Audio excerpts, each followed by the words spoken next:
എല്ലാവർക്കും നമസ്കാരം. എൻ്റെ പേര് മാസി അലീന ജാദ്. ഞാൻ ഇറാനിൽ നിന്നുള്ള ഒരു സ്ത്രീയാണ്. മിസ്റ്റർ പ്രസിഡന്റ്, എക്സലൻസി, കൗൺസിൽ അംഗങ്ങളെ, യുണൈറ്റഡ് നേഷൻസ് സെക്യൂരിറ്റി കൗൺസിലിന് മുമ്പാകെ സാക്ഷ്യം പറയാൻ യുണൈറ്റഡ് സ്റ്റേറ്റ്സ് എന്നെ ക്ഷണിച്ചതിൽ ഞാൻ അഭിമാനിക്കുന്നു. ദശലക്ഷക്കണക്കിന് ഇറാനികൾക്ക് വേണ്ടി നിങ്ങൾക്ക് മുന്നറിയിപ്പ് നൽകാനാണ് ഞാൻ ഇന്നിവിടെ വന്നിരിക്കുന്നത്. ഇറാനിലെ കൂട്ടക്കൊലയ്ക്ക് ഉത്തരവിട്ടവർക്ക് നീതി ലഭിക്കാൻ ഇപ്പോൾ വേണ്ടത് നയതന്ത്രത്തിൻ്റെ ഭാഷ മനസ്സിലാക്കാത്ത ഒരു ഭരണകൂടത്തിനെതിരായ യഥാർത്ഥവും മൂർത്തവുമായ നടപടിയാണ്. ഈ നിമിഷം ആവശ്യപ്പെടുന്ന അടിയന്തര സാഹചര്യത്തോട് പ്രതികരിക്കുന്നതിൽ ഐക്യരാഷ്ട്രസഭ പരാജയപ്പെട്ടു. സെക്യൂരിറ്റി കൗൺസിൽ തന്നെയും സെക്രട്ടറി ജനറൽ തന്നെയും ഇറാനിൽ നടക്കുന്ന കൂട്ടക്കൊലയ്ക്കെതിരെ പരസ്യമായി സംസാരിച്ചിട്ടില്ല. അദ്ദേഹത്തിൻ്റെ വക്താവ് മുഖേനയുള്ള ഒരു രേഖാമൂലമുള്ള പ്രസ്താവന മാത്രമാണ് ഉണ്ടായത്. ഈ നിമിഷത്തിലെ നിശബ്ദത യുവ പ്രതിഷേധകരെയും അവരുടെ കുടുംബാംഗങ്ങളെയും കൊല്ലുന്നവർക്കൊരു സന്ദേശം നൽകുന്നു. ഇറാനിലെ ഭരണകൂടം സെക്രട്ടറി ജനറലിൽ നിന്ന് വ്യക്തമായ സന്ദേശം കേട്ടുവെന്ന് ഞാൻ ശക്തമായി വിശ്വസിക്കുന്നു. ഈ മുറിയിൽ ഇരിക്കാനുള്ള പദവിയും ഉത്തരവാദിത്വവും ഈ സമിതിയിലെ അംഗങ്ങൾ മറന്നുപോയെന്ന് ഞാൻ കരുതുന്നു. സെക്രട്ടറി ജനറൽ, നിങ്ങൾ എന്നെ കേൾക്കുന്നുണ്ടെന്ന് എനിക്കറിയാം. എനിക്ക് നിങ്ങളോട് നേരിട്ട് സംസാരിക്കണം. നിങ്ങൾ എന്തിനാണ് ഇസ്ലാമിക് റിപ്പബ്ലിക്കിനെ ഭയപ്പെടുന്നത്? നിരായുധരായ ദശലക്ഷക്കണക്കിന് ഇറാനികൾ, നിരപരാധികളും നിരായുധരുമായ പ്രതിഷേധക്കാർ വെടിയുണ്ടകളാലും കൂട്ട അറസ്റ്റുകളാലും തടവറകളാലും സമ്പൂർണ്ണ ആശയവിനിമയ നിരോധനത്താലും നിശബ്ദരാക്കപ്പെട്ടു. ഇൻ്റർനെറ്റ് ഇല്ല, സെൽഫോണുകളില്ല, ലാൻഡ് ലൈനുകളില്ല. അവർ ഇറാനെ പൂർണ്ണമായ ഇരുട്ടിലാക്കി. ഈ മുറിയിൽ അവരുടെ ശബ്ദം എത്തിക്കാനാണ് ഞാനിവിടെ വന്നിരിക്കുന്നത്. എൻ്റെ പ്രിയപ്പെട്ട ജന്മനാടായ ഇറാനിൽ ക്രൂരമായ കൂട്ടക്കൊല നടന്നിട്ടുണ്ടെന്ന് നിങ്ങളോട് പറയാനാണ് ഞാനിവിടെ വന്നത്. ലോകം ഗൗരവമായ നടപടിയെടുക്കുന്നില്ലെങ്കിൽ അത് ഇനിയും മോശമാകും. ഇസ്ലാമിക് റിപ്പബ്ലിക്കിനെ അവസാനിപ്പിക്കുക എന്ന വ്യക്തമായ ആശയവുമായി ഇറാനിലെ സമൂഹത്തുടനീളം വ്യാപിച്ചു കിടക്കുന്ന ഒരു രാജ്യവ്യാപക പ്രക്ഷോഭത്തെയാണ് ഇറാൻ ഇപ്പോൾ അഭിമുഖീകരിക്കുന്നത്. അതേസമയം ഇസ്ലാമിക് റിപ്പബ്ലിക് ഇതിനെ മായ്ച്ചു കളയാനും ആളുകളെ നിശബ്ദരാക്കാനും രാജ്യവ്യാപകമായ ഒരു പ്രചരണം നടത്തുന്നു. ഡിസംബർ 28-ന് ഇറാനിയൻ കറൻസിയുടെ തകർച്ചയെ തുടർന്നാണ് പ്രതിഷേധം ആരംഭിച്ചത്. എന്നാൽ അത് ഉടൻ തന്നെ ഇറാനിയൻ ജനത വിളിക്കുന്ന വിപ്ലവമായി മാറി. 47 വർഷത്തെ സ്വച്ഛാധിപത്യത്തിനും അടിച്ചമർത്തലിനുമെതിരായ സമ്പൂർണ്ണ നിരാകരണം. 100-ലധികം നഗരങ്ങളിലേക്ക് പ്രതിഷേധം പടരുകയും സമൂഹത്തിലെ എല്ലാ തലങ്ങളും ഇതിൽ പങ്കുചേരുകയും ചെയ്തു. കടയുടമകൾ, തൊഴിലാളികൾ, അധ്യാപകർ, നഴ്സുമാർ, ചരിത്രപ്രസിദ്ധമായ സിംഹത്തിൻ്റെയും സൂര്യൻ്റെയും കൊടി വീശുന്നവർ, കൂർദുകൾ, ബലൂച്ചുകൾ എന്നിവരുൾപ്പെടെയുള്ള വംശീയ ന്യൂനപക്ഷങ്ങൾ, പുരുഷന്മാരും സ്ത്രീകളും തെരുവുകളിൽ തോളോട് തോൾ ചേർന്ന് നിൽക്കുന്നു. ഇറാനെ സ്വതന്ത്രമാക്കുന്ന കാര്യത്തിൽ എല്ലാ ഇറാനികളും ഐക്യത്തിലാണെന്ന് എനിക്ക് ഉറക്കെയും വ്യക്തമായും പറയേണ്ടതുണ്ട്. ടെഹ്റിൻ മുതൽ തബ്രിസ് വരെ, റഷദ് മുതൽ ആവാസ് വരെ, പ്രധാന നഗരങ്ങൾ മുതൽ മാധ്യമങ്ങളിൽ പേര് പോലും കേട്ടിട്ടില്ലാത്ത ചെറിയ പട്ടണങ്ങളിലും ഗ്രാമങ്ങളിലും വരെ അവർ തെരുവിലുണ്ട്. തങ്ങളുടെ പണം മോഷ്ടിക്കപ്പെടുന്നതും ഹമാസിനും ഹിസ്ബുള്ളയ്ക്കും ഹൂതികൾക്കും അയച്ചു കൊടുക്കുന്നതും നിർത്തണമെന്നാവശ്യപ്പെട്ട് ദശലക്ഷക്കണക്കിന് ഇറാനികൾ തെരുവുകളിലേക്ക് ഒഴുകി. തൊഴിലാളികളുടെ പണം ഇപ്പോൾ ഒരു റൊട്ടി വാങ്ങാൻ പോലും കഴിവില്ലാത്ത നിഷ്കളങ്കരായ മനുഷ്യരുടെ പണം. രാജ്യം മുഴുവൻ ഇപ്പോൾ സ്വാതന്ത്ര്യത്തിലേക്ക് നോക്കുകയാണ്. ഇതിനെ തുടർന്ന് ഭരണകൂടം നിരപരാധികൾക്കെതിരെ AK-47 പോലുള്ള സൈനിക ആയുധങ്ങൾ ഉപയോഗിച്ചു. ഇറാൻ ഇൻ്റർനാഷണൽ മീഡിയ ബ്രോഡ്കാസ്റ്റിംഗ് അനുസരിച്ച് മരണസംഖ്യ 12,000 കവിഞ്ഞു. വെറും ഒരു ദിവസത്തിനു ശേഷം 20,000-ലധികം ആളുകൾ കൊല്ലപ്പെട്ടതായി CBS റിപ്പോർട്ട് ചെയ്തു. അവർ കേവലം അക്കങ്ങളല്ല, അവർ സ്ഥിതിവിവരണ കണക്കുകളല്ല. യഥാർത്ഥ കണക്കുകൾ നമുക്കറിയുക പോലുമില്ല. ഇറാനിലെ സിറ്റിസൺ ജേർണലിസ്റ്റുകൾ മൃതദേഹങ്ങൾ ഒന്നിനു മുകളിൽ ഒന്നായി അടുക്കി വച്ചിരിക്കുന്ന വീഡിയോകൾ അയച്ചു തന്നിട്ടുണ്ട്. ഇന്റർനെറ്റ് വിച്ഛേദിച്ചതിനാൽ നാടുകടത്തപ്പെട്ട ഇറാനികൾ ബോഡി ബാഗുകളിൽ തങ്ങളുടെ ബന്ധുക്കളോ പ്രിയപ്പെട്ടവരോ ഉണ്ടോ എന്ന് ഉറപ്പാക്കാൻ വീഡിയോകൾ സൂം ചെയ്ത് നോക്കുന്നു. രാജ്യത്തിനകത്തുള്ള സ്റ്റാർലിങ്കിന് നന്ദി പറഞ്ഞ് അടിയന്തര സഹായം അഭ്യർത്ഥിച്ചുകൊണ്ടുള്ള ഇറാനികളുടെ ഫോൺ കോളുകളും സന്ദേശങ്ങളും എനിക്ക് ലഭിച്ചിട്ടുണ്ട്.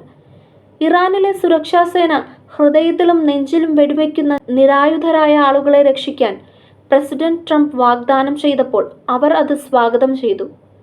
സുരക്ഷാ കാരണങ്ങളിൽ പേര് വെളിപ്പെടുത്താൻ കഴിയാത്ത ഒരു ആക്ടിവിസ്റ്റ് എന്നോട് പറഞ്ഞു, തെരുവുകൾ ശവശരീരങ്ങൾ കൊണ്ട് നിറഞ്ഞിരിക്കുകയാണ്. തെരുവിൽ വച്ച് പരിക്കേറ്റവരെ അവർ കൊന്നു തീർക്കുകയാണ്. സുരക്ഷാസേന ആശുപത്രികളിൽ ഇരച്ചുകയറി പരിക്കേറ്റവരെ കൊണ്ടുപോയതായി അവർ എന്നോട് പറഞ്ഞു. കൊല്ലപ്പെട്ടവരുടെ മൃതദേഹങ്ങൾ തിരികെ നൽകി സംസ്കരിക്കാൻ സുരക്ഷാസേന പണം ആവശ്യപ്പെട്ടതായി ഇരകളുടെ കുടുംബാംഗങ്ങളിൽ നിന്ന് എനിക്ക് നിരവധി സന്ദേശങ്ങൾ ലഭിച്ചിട്ടുണ്ട്. 2026 ജനുവരി 8 ഇസ്ലാമിക് റിപ്പബ്ലിക് ഇന്റർനെറ്റ് വിച്ഛേദിക്കുകയും ആശയവിനിമയം തടസ്സം ഏർപ്പെടുത്തുകയും ചെയ്തു. അത് പ്രതിഷേധം നിർത്താനല്ല, കാരണം ആളുകൾ മടുത്തിരിക്കുകയാണ്. അവർ എങ്ങനെയായാലും തെരുവിലുണ്ട്, മറിച്ച് അവരുടെ കുറ്റകൃത്യങ്ങളും ക്രൂരതയും മറച്ചുവെക്കാനാണ്. ഇതൊരു സാങ്കേതിക പിഴവായിരുന്നില്ല, അത് മനഃപൂർവ്വമായിരുന്നു.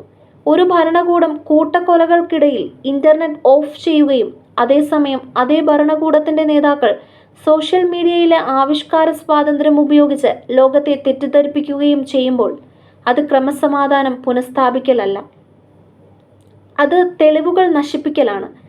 ഇറാനിലെ സ്റ്റാർലിങ്ക് ഇല്ലായിരുന്നുവെങ്കിൽ ഈ വിവരങ്ങൾ പോലും നമുക്ക് ലഭിക്കില്ലായിരുന്നു. ഇസ്ലാമിക് റിപ്പബ്ലിക് അതിൻ്റെ കുറ്റകൃത്യങ്ങൾ സ്വന്തം അതിർത്തികൾക്കുള്ളിൽ ഒതുക്കുന്നില്ല. അവർ നാട്ടിൽ എതിരാളികളെ കൊല്ലുകയും വിദേശത്ത് അവരുടെ ക്രൂരതകൾ തുറന്നു കാട്ടുന്നവരെ ലക്ഷ്യം വയ്ക്കുകയും ചെയ്യുന്നു. ഇവിടെ US മണ്ണിലും ലോകത്തിൻ്റെ എല്ലാ കോണുകളിലും യൂറോപ്പിലും കാനഡയിലും ഓസ്ട്രേലിയയിലും എല്ലായിടത്തും അവർ ഒറ്റയ്ക്കല്ല. ഇതിനെ അന്താരാഷ്ട്ര അടിച്ചമർത്തൽ എന്നാണ് വിളിക്കുന്നത്. ചൈനീസ് സർക്കാർ അവരെ സഹായിക്കുന്നു. വെനസ്വേലൻ സ്വേച്ഛാധിപതികൾ അവരെ സഹായിക്കുന്നു. റഷ്യൻ മാഫിയകളെ ഇസ്ലാമിക് റിപ്പബ്ലിക് വാടകയ്ക്കെടുത്ത് തങ്ങളുടെ എതിരാളികളെ അതിർത്തികൾക്കപ്പുറം ലക്ഷ്യം വയ്ക്കുന്നു. ഞാനിപ്പോൾ ഇസ്ലാമിക് റിപ്പബ്ലിക്കിൻ്റെ പ്രതിനിധിയെ നേരിട്ട് അഭിസംബോധന ചെയ്യുന്നു. നിങ്ങൾ എന്നെ 3 തവണ കൊല്ലാൻ ശ്രമിച്ചു. ബ്രൂക്ലിനിലെ എൻ്റെ വീടിൻ്റെ പൂന്തോട്ടത്തിന് മുന്നിൽ എന്നെ കൊല്ലാൻ വന്നവനെ ഞാൻ സ്വന്തം കണ്ണുകൊണ്ട് കണ്ടു. യുണൈറ്റഡ് സ്റ്റേറ്റ്സ് ഓഫ് അമേരിക്കയിലെ കോടതിയിൽ എൻ്റെ ജീവൻ അവസാനിപ്പിക്കാൻ റവല്യൂഷണറി ഗാർഡുകൾ തങ്ങളെ വാടകയ്ക്കെടുത്തതാണെന്ന് എൻ്റെ കൊലയാളി കുറ്റസമ്മതം നടത്തുന്നത് ഞാൻ കണ്ടു. നിങ്ങൾ കൊന്ന നിഷ്കളങ്കരുടെ ശബ്ദം പ്രതിധ്വനിപ്പിച്ചു എന്നത് മാത്രമാണ് എൻ്റെ കുറ്റം. നിങ്ങളുടെ നേതാവ് അലി ഖുമൈനി എൻ്റെ കൊലപാതകത്തിന് ഉത്തരവിട്ടു. നിർബന്ധിത ഹിജാബിനെ ബെർലിൻ മതിലിനോട് ഉപമിച്ച് അമേരിക്കൻ ഏജന്റിനെ കൊല്ലണമെന്ന് അദ്ദേഹം പറഞ്ഞു. ആ സ്ത്രീ ഞാനാണ്. ഞാൻ അമേരിക്കയുടെ ഏജന്റ് അല്ല. എനിക്ക് സ്വന്തം വ്യക്തിത്വമുണ്ട്.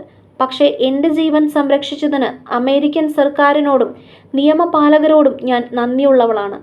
നിയമപാലകരുടെ സംരക്ഷണമില്ലായിരുന്നുവെങ്കിൽ എൻ്റെ രാജ്യത്തെ അതേ കൊലയാളികളെയും അതേ തീവ്രവാദ ഭരണകൂടത്തെയും അഭിമുഖീകരിക്കുന്ന ദശലക്ഷക്കണക്കിന് ആളുകൾക്ക് വേണ്ടി സാക്ഷ്യം പറയാൻ എനിക്കിവിടെ വരാൻ കഴിയില്ലായിരുന്നു. അതെ, സംരക്ഷണം പ്രധാനമാണ്.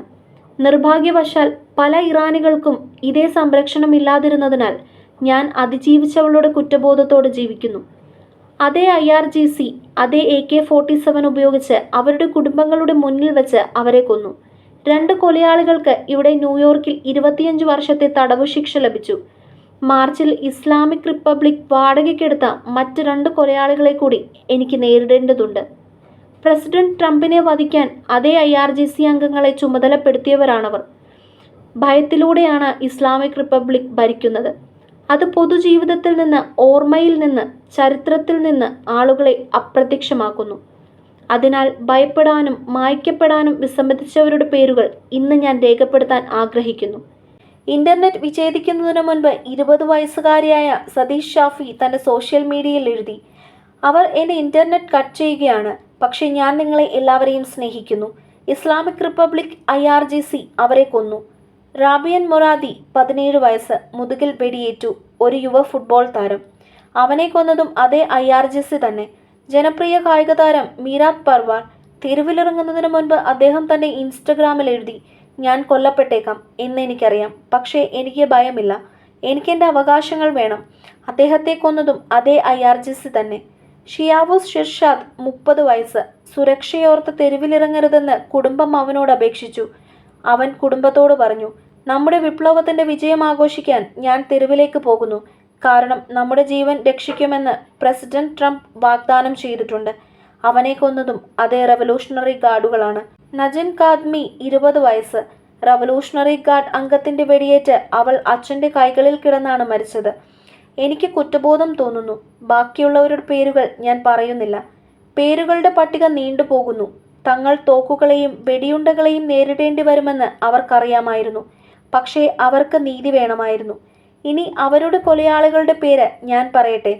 പ്രതിഷേധകരെ അവരുടെ സ്ഥാനത്തിരുത്തുമെന്ന് പ്രഖ്യാപിച്ചവർ, ഭരണകൂടത്തെ ചോദ്യം ചെയ്യുന്നവർക്ക് കരുണയുണ്ടാകില്ലെന്ന് പരസ്യമായി പ്രഖ്യാപിച്ച ജുഡീഷ്യറി ചീഫും IRGC കമാൻഡർമാരും. അവരുടെ സ്വന്തം മക്കളും കുടുംബവും ഇവിടെ യുണൈറ്റഡ് സ്റ്റേറ്റ്സ് ഓഫ് അമേരിക്കയിലാണ് ജീവിക്കുന്നത്. അമേരിക്കയ്ക്ക് മരണമെന്ന് പറയുന്ന ആയത്തുള്ളമാരുടെ ബന്ധുക്കളെപ്പോലെ അമേരിക്കയിലെ സ്വാതന്ത്ര്യത്തിൻ്റെ പദവി ആസ്വദിക്കാൻ അവർക്ക് അർഹതയില്ല. 3 വർഷം മുമ്പ് മറ്റൊരു ഇറാനിയൻ മനുഷ്യാവകാശ പ്രവർത്തക ഈ മുറിയിൽ നിന്ന് മറ്റൊരു രാജ്യവ്യാപക പ്രതിഷേധത്തെക്കുറിച്ച് നിങ്ങൾക്ക് മുന്നറിയിപ്പ് നൽകാൻ നിന്നിരുന്നു. അല്പം മുടി പുറത്തു കാണിച്ചു എന്ന കുറ്റത്തിന് മഹ്സ അമിനി കൊല്ലപ്പെട്ടതിന് ശേഷമുള്ള സ്ത്രീ ജീവിതം, സ്വാതന്ത്ര്യം, സമരം. ഇവിടെ എത്ര സ്ത്രീകൾ ഇരിക്കുന്നുണ്ട്? വെറുതെ മുടി കാണിച്ചതിന് നിങ്ങൾക്ക് എളുപ്പത്തിൽ കൊല്ലപ്പെടാം. മഹ്സ കൊല്ലപ്പെട്ടു. അതൊരു വിപ്ലവത്തിന് തിരികൊളുത്തി.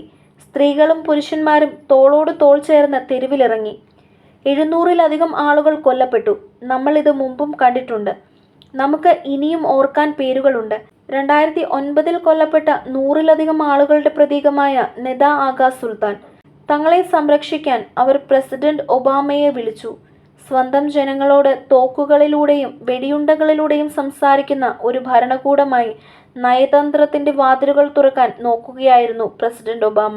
2019 അമ്മയുടെ മുന്നിൽ വെച്ച് കൊല്ലപ്പെട്ട പൂയ ബക്തിയാരിയുടെ കാര്യത്തിലും നമ്മൾ ഇത് കണ്ടു.